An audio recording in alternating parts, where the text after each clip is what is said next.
नमस्कार, मैं हूं अशोक व्यास। कार्यक्रम vision of Asia voice of community में आपका स्वागत है। ये इस बरस का आखिरी मंगलवार है और आज के विजन ऑफ एशिया में हम आपको एक ऐतिहासिक शुरुआत की तरफ भी लिए चलेंगे, जिसका संबंध है वीर बाल दिवस मनाए जाने से। 26 दिसंबर 2022 से भारत में इस दिन को वीर बाल दिवस के रूप में, जिनके त्याग और बलिदान के स्मरण के साथ मनाया जा रहा है, उनके बारे में प्रधानमंत्री नरेंद्र मोदी जी ने भारत में क्या कहा और बाल कीर्तनकार किस तरह से अपनी प्रस्तुति कर रहे थे, वो झांकियां भी आज के विजन ऑफ एशिया में आप तक पहुंचेंगी। डॉक्टर दिनकर राय से जो मुलाकात कर रहे थे सदगुरु के साथ, जी हाँ, मंच पर सदगुरु ने न केवल डॉक्टर दिनकर राय का परिचय दिया, उनकी पुस्तक का लोकार्पण किया और हृदय के संबंध में उनका जो नया शोध है उसके बारे में भी बातचीत उनसे की। उस बातचीत का अंश आज के विजन ऑफ एशिया में आप तक पहुंचेगा। तो ये सब करेगा आपकी प्रतीक्षा। इस छोटे से अंतराल के बाद बने रहें हमारे साथ।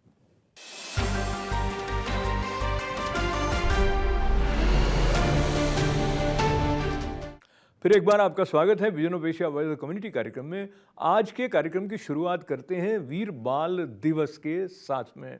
वीर बाल दिवस का क्या ऐतिहासिक महत्व है और किस तरह से जो भारत की त्याग और बलिदान की परंपरा है, उसमें सिख गुरु गोविंद सिंह जी के साहिबजादों का जो बलिदान है, उसको किस रूप में अपने धर्म की रक्षा करने के लिए, प्राणों के उत्सर्ग के लिए भी संकोच न करने वाली जो भावना है, उसका आधुनिक और स्वतंत्र भारत में क्या महत्व है, किस तरह से इतिहास से हम सीख लेकर आगे बढ़ें, इस परिकल्पना, इस दर्शन के साथ में 2022 से 26 दिसंबर के दिन को वीर बाल दिवस के रूप में मनाए जाने की घोषणा प्रधानमंत्री नरेंद्र मोदी जी ने जनवरी के महीने में की थी।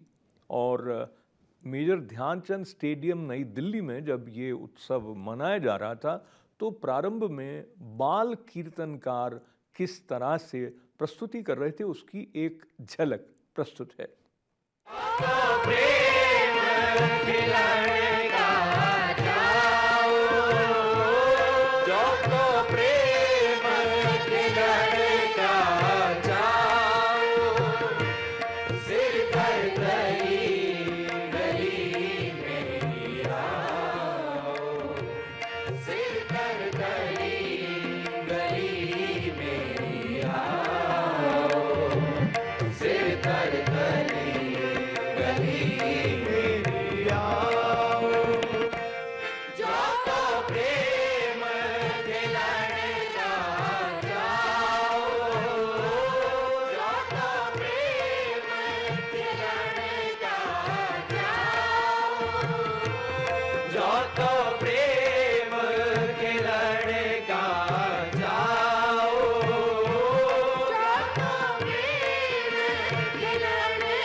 जाओ प्रेम के लड़का जाओ, प्रेम के लड़का जाओ। फिर दर गली गली मेरी आओ, फिर दर गली गली मेरी आओ, फिर दर गली गली मेरी आओ, फिर दर गली गली मेरी आओ।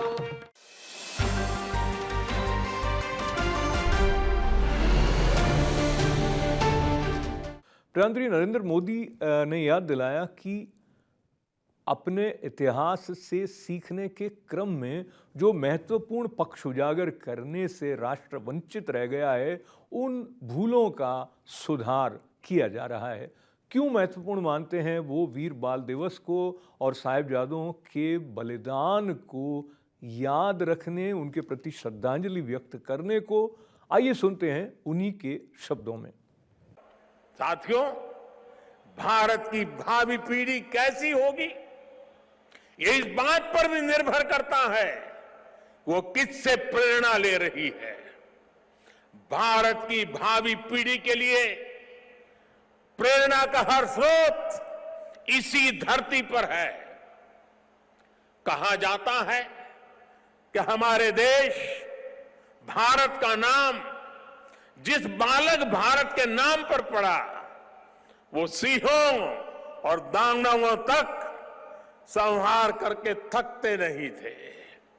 हम आज भी धर्म और भक्ति की बात करते हैं तो भक्तराज प्रहलाद को याद करते हैं। हम धैर्य और विवेक की बात करते हैं तो बालक ध्रुव का उदाहरण देते हैं।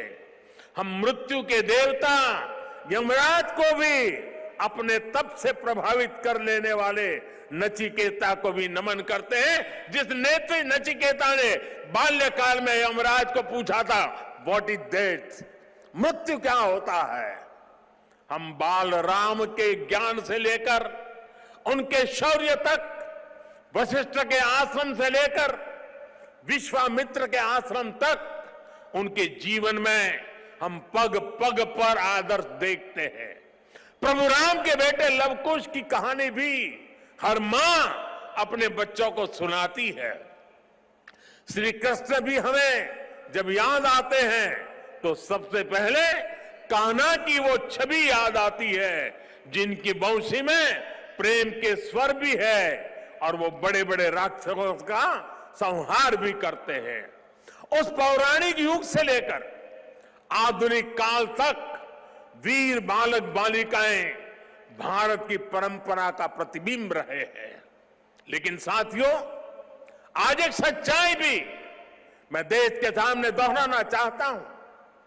साहबजादों ने इतना बड़ा बलिदान और त्याग किया, अपना जीवन न्यौछावर कर दिया, लेकिन आज की पीढ़ी के बच्चों को पूछेंगे तो उनमें से ज्यादातर को उनके बारे में पता ही नहीं है। दुनिया के किसी देश में ऐसा नहीं होता है कि इतनी बड़ी शौर्य गाथा को इस तरह भुला दिया जाए।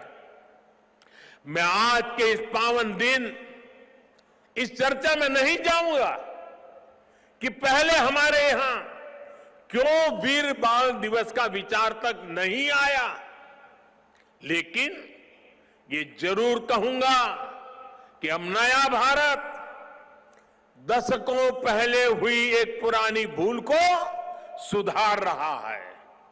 किसी भी राष्ट्र की पहचान उसके सिद्धांतों, मूल्यों और आदर्शों से होती है।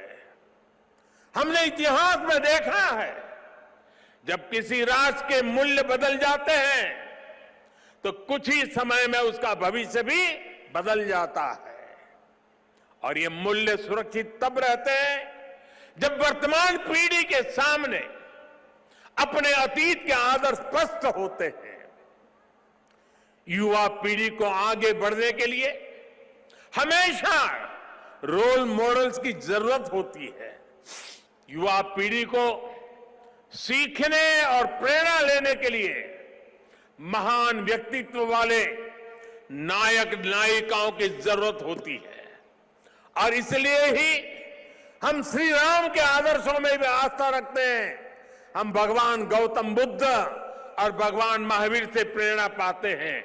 हम गुरु नानक देव जी की वाणी को जीने का प्रयास करते हैं। हम महाराणा प्रताप और छत्रपति वीर शिवाजी महाराज जैसे वीरों को बारे में भी पढ़ते हैं। इसलिए ही हम विभिन्न जयंतियां मनाते हैं। सैकड़ों हजारों वर्ष पुरानी घटनाओं पर भी पर्वों का आयोजन करते हैं। हमारे पूर्वजों ने समाज की इस जरूरत को समझा था और भारत को एक ऐसे देश के रूप में गढ़ा जिसकी संस्कृति पर्व और मान्यताओं से जुड़ी है। आने वाली पीढ़ियों के लिए यही जिम्मेदारी हमारी भी है। हमें भी उस चिंतन और चेतना को चिरंतर बनाना है। हमें अपने वैचारिक प्रवाह को अक्षुण्ण रखना है। इसलिए आजादी के अमृत महोत्सव में देश स्वाधीनता संग्राम के इतिहास को पुनर्जीवित करने के लिए प्रयास कर रहा है। हमारे स्वाधीनता सेनानियों के, वीरांगनाओं के, आदिवासी समाज के योगदान को जन जन तक पहुंचाने के लिए हम सब काम कर रहे हैं। वीर बाल दिवस जैसी पुण्यतिथि इस दिशा में प्रभावी प्रकाश स्तंभ की भूमिका निभाएगी।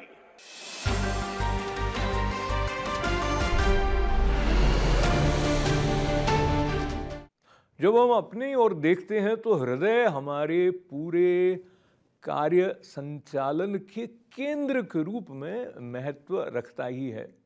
हृदय क्या कार्य करता है, किस प्रकार से कार्य करता है, इस संबंध में एक नई शोध डॉक्टर दिनकर राय की एक पुस्तक के रूप में हम तक आई है, जिसका लोकार्पण करते हुए सदगुरु ने प्रारंभ में स्वयं डॉक्टर दिनकर राय का परिचय दिया। और ये जो नई पुस्तक है, इसको प्रस्तुत करने वाले लेखक पहले क्रिकेट के खिलाड़ी भी रह चुके हैं। उन्होंने ह्यूमन हार्ट किस तरह से सर्कुलेशन ऑफ ब्लड के बारे में जो 400 बरस पहले एक शोध हुआ था सर विलियम हार्वे का, उसके बाद में ये जो ज्ञान की परंपरा है वो चलती रही है। उसको लेकर जहाँ आए हैं डॉक्टर दिनकर राय, क्या नई बातें उन्होंने अपनी पुस्तक के माध्यम से हृदय के संबंध में उजागर की हैं, उसका हल्का सा परिचय सदगुरु के साथ हुई उनकी बातचीत के माध्यम से हम आप तक पहुंचाएंगे। पर साथ ही ये बात जोड़ते चलें कि कई सर्जिकल प्रोसीजर्स और कई तरह के शोध, पेटेंट्स और कैथेटर्स के संबंध में पेटेंट के ऊपर डॉक्टर दिनकर राय उसका श्रेय रखते हैं। तो आइए सुने सदगुरु और डॉक्टर दिनकर रॉय के बीच हुई बातचीत का ये प्रारंभिक अंश। He was selected to play for Karnataka team. Karnataka team was a formidable team at that time, and he chose to become a doctor.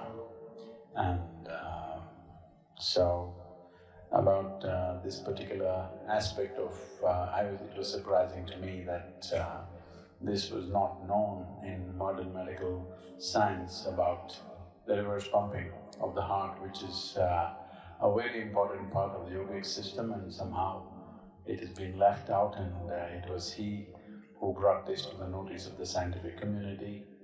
And now I would like Dr. Dinakar Rai to explain to us what this means, and also he must say how does it help somebody who's already given away their hearts. How is it relevant to me, I must. What is the question? What is that last question he said? The question is How is it relevant to me when I've given away my heart completely? Oh. That is, you have given away the divine heart. There's a divine heart and a physical heart. This explains, this book is only about the physical heart. not the divine heart which we have, which is well explained in yoga. It's about one gain below the Adam apple, there's a divine heart. That's where we get all the emotions. We, actually, Indians first talked about heart. When I went through the history of medicine, I was very surprised. First of all, before I start this, let me thank Sadhguru for your generosity and kindness to release my book in this esteemed group of devotees. I am really honored, I am humbled by this experience. I presented so many times in the world, but I never felt nervous as I am today. Your heart racing, sir. The heart rate is very tachycardic right now. Both sides pumping. Both sides pumping and suctioning. So, I'm not a cardiologist, nor a physiologist. This work is basically entire physiological function of the heart that was missed. You may be wondering why it missed. I want to take you back in the history of medicine. You may understand. You may be sometimes surprised. Actually, till 16th century, we never accepted heart as organ of circulation. Organ of circulation is always liver. You may be surprised. On the basis of that, entire medicine was practiced till the 16th century. When comes a new person, a very brilliant man from England comes, his name is William Harvey. He changed the entire world. How I ended up with the heart, either it is an accident or God's blessing, I don't know what it is. As when I finished my fellowship in vascular surgery at that time means arterial surgery on the arteries, bypass operations and all that you heard of, bypass on the heart, bypass on the leg, carotid bypass, for all these things you heard. That is the surgery mainly exciting. The venous field was left out. Nobody touched the venous field. All that we know is varicose veins, and we strip and ligate and strip the veins. That's what they do even today. So I concentrated on the venous side. At the same time, 2 or 3 other people also were of the same mind across the country. So we exchanged our notes, and we formed the first Phibology Society of America in this country. And then the growth started taking place. So no sooner I started, I realized the entire culprit, cause of all the venous disease, whether it's varicose veins, spider veins, venous ulcers going on for 10, 20, 30 years on a patient's leg, everything is secondary to something known as venous valves. To make you all understand, if you put a ligation on your arm, the veins pop up. And then you can see small bulges every 5 centimeters. That bulges, there are valves, one-way door, butterfly door. It opens like this. When it opens like this, it allows the blood to go towards the heart. It doesn't allow the blood to go back. So these valves are the culprits. So I had to study these valves. When I have to study the valves, I have to invent a test. So I have to put a catheter around the groin area to the neck and manipulate the groin and shoot contrast and take pictures of the valves to see whether they're competent or not. Competent means it must allow the blood only to go up. You should not allow the blood to go back. Once it allows the blood to go back, you get varicose veins, ulcer of the leg, swelling of the leg, darkness of the leg. All these things happens. It's not a post-thrombotic syndrome, actually.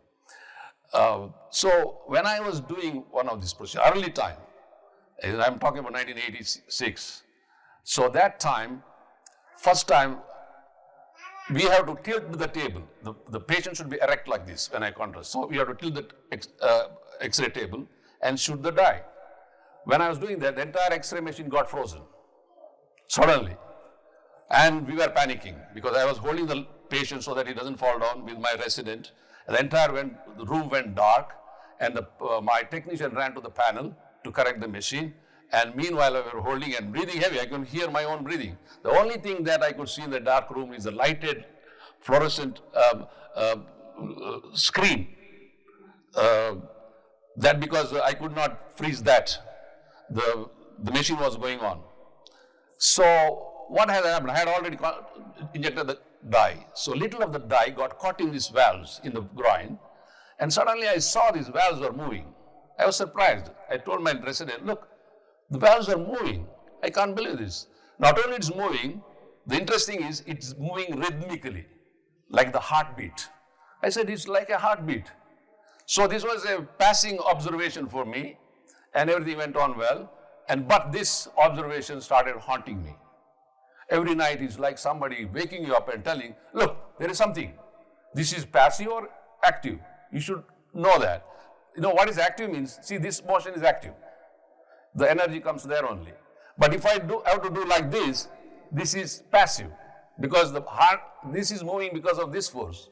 So I want to know whether the valves are moving by itself or secondary to something else. Because it was rhythmically opening and closing with the heartbeat, I thought it must be related to the heart. So that's where my experiment started after that. For the next 10 years, I would have done a lot of experiments in the canine model, and I'll show you a little bit of the experiments to you all. And then at the end, I got an answer. It took me 5 years to do the experiments, 10 years to understand, because you cannot explain this on the basis of the present understanding of circulation. There's no way. There are two things held me.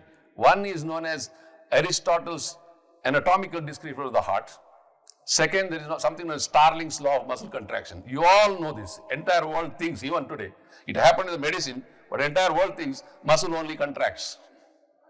See, this is relaxation, this is contraction. No, this is active, this is also active. So that law has to be changed, in my mind at least. When I got out of that box, understood both actions of the muscles are active.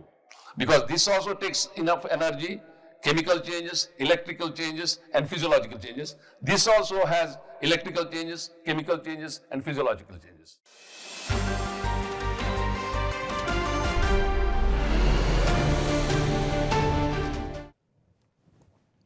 और अब आज का vision of Asia voice of community कार्यक्रम समाप्त करने से पहले हम फिर आपको याद दिलाना चाहेंगे, विजन ऑफ एशिया के अलावा हमारे ITV गोल्ड के कार्यक्रमों के साथ सतत संपर्क आपका रह सकता है। आप मित्र बने हमारे फेसबुक पेज पर। यूट्यूब चैनल ITV गोल्ड का है, बहुत सक्रिय, उसको आप सब्सक्राइब करें और लिखने का क्रम जारी रखें events@itvgold.com पर। हमारा साथ देने के लिए आपका आभार। अशोक व्यास को अनुमति दें। नमस्कार।